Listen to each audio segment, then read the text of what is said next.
రాత్రి పగలు తేడా లేనే లేదు, దూసుకుపోతూనే ఉంటాయి. అదే deputy CM Pawan Kalyan famous dialogue మాదిరిగా మనల్ని ఎవడరా ఆపేది, ఆపితే చూస్తూ ఊరుకుంటామా అనే విధంగా దూసుకుపోతున్నాయి ఇసుక లారీలు. తూర్పు గోదావరి జిల్లా రాజమండ్రి గోదావరి ఏటుగట్టున ఉన్న ఇసుక ర్యాంపుల నిర్వాహకులు రాత్రి పగలు తేడా లేకుండా ఫ్లడ్ లైట్ల వెలుగులో క్రికెట్ ఆడినట్లుగా ఇసుక ర్యాంపుల్లో ఇసుకాట ఆడుతున్నారు. గ్రీన్ ట్రిబ్యునల్ అనే ఒక కేంద్ర ప్రభుత్వ సంస్థ ఉంది. వాళ్ళేం చెబుతున్నారంటే సాయంత్రం 6 గంటలు దాటితే ర్యాంపులకు తాళాలు వేయాలి. ఒక్క ఇసుక లారీ కాదు కదా, అసలు ఇసుక లోడింగ్ కూడా చేయకూడదు. యంత్రాల సాయంతో లోడింగ్ కానీ, గోదావరిలో ఇసుక తవ్వకాలు గాని చేపట్టకూడదు.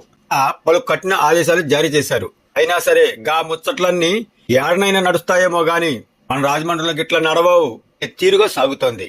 పూట ఎక్కువగా రద్దీగా ఉండే Dowleswaram, ILTD junction, Balajipeta centre ప్రాంతాల్లో ఈ ఇసుక లారీల దెబ్బకు ట్రాఫిక్ అంతరాయం.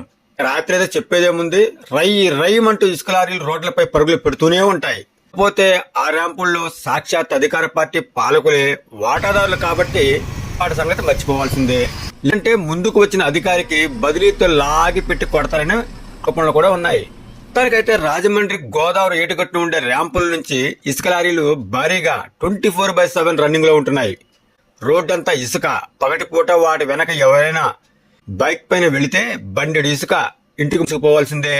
మరికొన్ని చోట్ల రోడ్లు కూడా ధ్వంసం అవుతున్నాయి. అంతే మరి ఆ రాజమండ్రిలో అంతే. అడిగేదెవడు, ఆపేదెవడు తెలుసు కదా, ఫేమస్ డైలాగ్ మనల్ని ఎవడరా ఆపేది.